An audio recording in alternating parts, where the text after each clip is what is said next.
Bonjour! Nous sommes ce soir, bonjour à vous.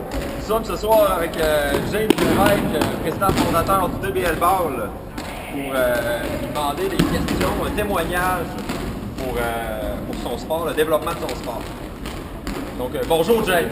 Bonjour Monsieur Wallet. Moi c'est Samuel. Bonjour Samuel. Bonjour. Donc, comment l'idée de développer ton propre sport a germé?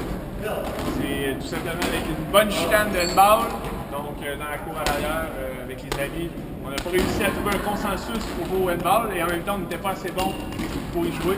Donc on a modifié les règlements, on a tourné les balles à l'envers, on a enlevé les irritants du handball, c'est-à-dire tous les règlements, puis on a commencé à jouer au DBL Ball, après le début du DBL. Très intéressant. Grossièrement, quelles ont été les étapes pour te rendre où tu es présentement avec ton sport? C'est un plan d'affaires en fait, c'est de s'assurer, puis d'écrire qu'est-ce qu'on veut faire, les objectifs, s'encadrer, se donner une vision, puis après ça foncer. C'est vraiment ça les grandes étapes si on y va grossièrement. C'est sûr que pour se rendre à une soirée où que beaucoup de personnes sont présentes, beaucoup de couches à arrêt, c'est sûr, faire des actions de promotion, mais c'est surtout le plan de travail pour ça qui fonctionne. C'est pas mal ça. Mais en tant que tel, je sais qu'on a plein de volets, le volet scolaire, institutionnel, l'équipement, tout ça. Mais chaque modèle a un plan à faire où on voit tout ça pour ça. Parfait. Qu'est-ce qui a été le plus difficile dans ton processus de promotion du DBL? En fait, c'est sûr, c'est de trouver sa place. Parce qu'en tant que tel, c'est sûr qu'on a un nouveau sport, on a des joueurs qui se coupent, il y a des sportifs qui font d'autres disciplines, mais en même temps, c'est de réussir à se placer en tant que tel sur l'échiquier des sports, puis en fin de compte, de mériter notre place en tant que tel. Quelqu'un, un technicien en loisir qui veut faire des DBL Ball dans sa planification annuelle, il faut qu'il voit la valeur ajoutée. C'est comme ça qui est plus difficile, c'est de montrer que le DBL Ball, c'est un sport unique, un sport qui vaut la peine d'être joué. Je pense que c'est vraiment ça le plus difficile. Bien répondu. Comment as-tu réglé ces problèmes justement? Parce qu'il y a tout ça de Oui, en fait, c'est sûr que c'est un travail à longue haleine, c'est un travail work in progress, parce qu'en tant que tel, c'est jamais terminé. Le sport évolue constamment. Puis en même temps, plus qu'on y joue, plus qu'on découvre d'autres manques des choses, on l'écrit, on se documente en tant que tel. Donc, c'est certain que justement, juste le fait d'écrire les règlements le plus clair possible, un guide pédagogique, de l'enseignement des professeurs, ça donne beaucoup de substance au sport pour justement montrer que le DBL Ball, non seulement des valeurs, oui, physiques, on bouge, on soit dans du plaisir, mais aussi c'est des valeurs pédagogiques qui étaient justes. Ça, c'est beaucoup ça qui nous fait rentrer dans les écoles. Et sinon, en tant que sportif, l'âge qu'on a pour que le monde décide de venir asseoir ici plutôt que d'aller jouer au bowling ou faire d'autres sports, c'est tout l'effet d'ambiance, la vie, c'est le plaisir de jouer, les amis, tout ça. On insiste autour de ça, on insiste autour du sport, mais on insiste autour du plaisir autour du sport. C'est vrai, justement, ça me donne le goût. Moi, je suis avec plein de personnes, ça me donne le goût de venir. Quelles sont les ressources externes que tu vas utiliser pour t'accompagner? Entrepreneuriat à battre, c'est une des premières portes qu'on a cognées pour justement écrire le plan d'affaires, justement dans les questions précédentes. Et l'autre chose, c'est certain que tous les clients, en fait, nos clients, tant que des écoles, des enfants qui jouent au DBL Ball, des joueurs qui jouent au DBL Ball, même techniquement, on a déjà eu l'aide des commissions scolaires pour écrire des guides pédagogiques. Donc ça, c'est une grande aide en fait pour développer le sport. Ça, c'est les ressources externes vraiment de notre milieu. Sinon, c'est certain que des compétiteurs ou même des concurrents d'autres sports, même des fois d'aller rencontrer une autre fédération sportive, discuter de nos problématiques. Je pense que c'est la meilleure façon, nous autres, qu'on a eu à régler nos problèmes en tant que tel, ou même d'évoluer en aidant les autres organisations sportives.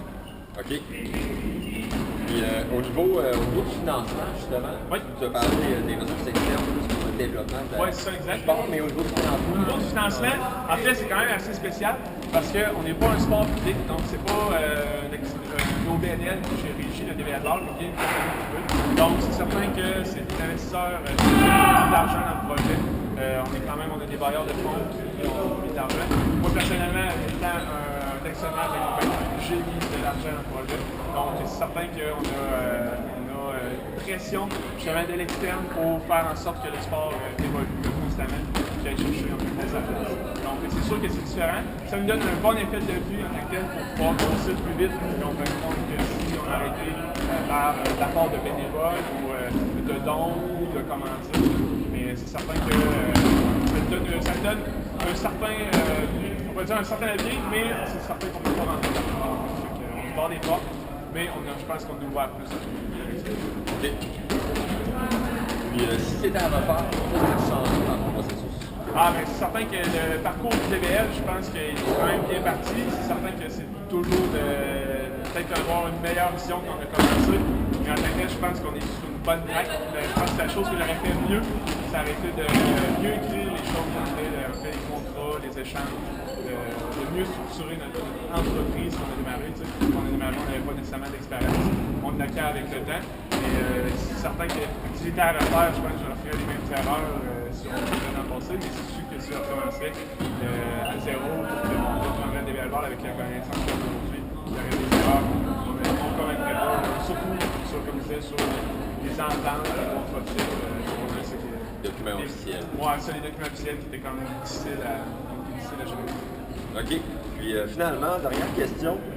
Quels sont tes objectifs à court, moyen et long terme pour le développement de transport? Court terme, c'est certain que nous autres, on a très court terme, on pourrait dire la semaine prochaine ou dans 2 semaines, c'est de démarrer une ligue régionale pour la région de Québec. Puis, donc, c'est vraiment court terme. Sinon, à moyen terme, on aimerait ça justement partir une organisation provinciale qui va chapeauter les valeurs au niveau de la province. Donc, on est en train de travailler là-dessus pour pouvoir démarrer on peut dire des entités régionales dans chaque région de la province et même après ça, exporter ça au niveau provincial comme au Nouveau-Brunswick, Ontario. Est-ce que ça serait au sujet de fédération, par exemple? Pas nécessairement une fédération, mais plutôt une espèce, surtout vu qu'on est en affaires, beaucoup de l'aspect franchiseur, franchisé, comme ça, là, pour faire en sorte de donner beaucoup d'autonomie à ceux qui sont sur le terrain, mais en tant que tel de pouvoir se dégager du temps pour faire croître le sport encore plus rapidement au niveau provincial. Sinon, à très long terme, nous autres, on espère mettre sur pied un jour une ligue une ligue professionnelle de DBL Ball. Ça, c'est à très long terme. Ça serait très intéressant. Bon, merci pour ton temps. Bonne continuation. Merci Samuel. Donc, on se voit sur le terrain dans quelques secondes. C'est vrai. Merci. Sinon, je termine avec quelques mots. Vendredi, 19h à 20h30, tous les vendredis au Cégep de Sainte-Foy, ça se joue jusqu'au 10 mai 2013. Sinon, saison de DBL Ball qui commence en fin de compte le 3 et le 10 avril prochain, c'est les camps de recrutement tous les mercredis au Cégep Garneau. Plus d'informations sur le www.dblball.com www.dblball.com. Merci. C'est écrit ici. Merci beaucoup.